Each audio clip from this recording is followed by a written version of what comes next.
मंडळी, हातामध्ये आहे नोटबुक आहे, पुस्तक आहे, ॲक्च्युली कादंबरी आहे. हिंदू भालचंद्र नेमाडे यांची ही कादंबरी. हे पुस्तक सोबत असेल तर हे असं फील होतं की एक चांगला मित्र आपल्यासोबत गप्पा मारतो आहे, आणि तो मित्र म्हणजे या कादंबरीमधला कॅरेक्टर खंडेराव. इतक्या वेळा वाचून झाली ही कादंबरी की विचारू नका किती वेळा वाचली असेल,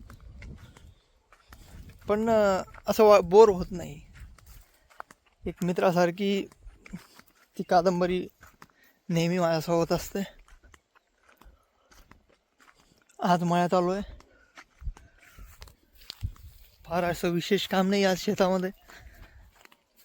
पावसाची वाट पाहणं चालू आहे. सगळे कामं जवळपास आटोपलेले आहे.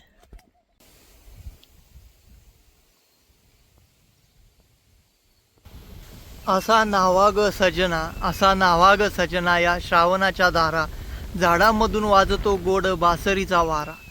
पाना पानांतून हसे थेंब मोत्यांचा सुंदर, हिरव्या रानावरती आला पैंजनाचा सूर.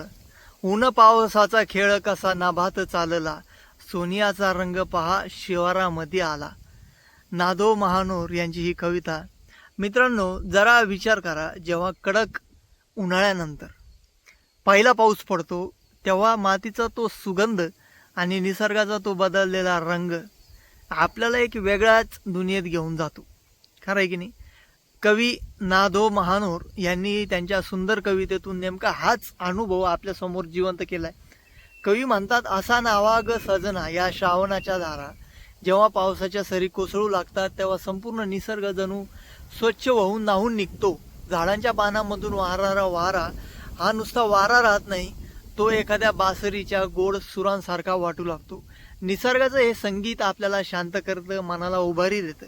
पुढे कवी पानावर पडलेल्या पावसाच्या थेंबाची तुलना मोत्यांशी करतात. जेव्हा पावसाचा थेंब हिरव्या पानावर स्थिरावतो आणि त्यावर उन्हाची किरणं पडतात तेव्हा तो एखाद्या मोत्यासारखा चमकतो.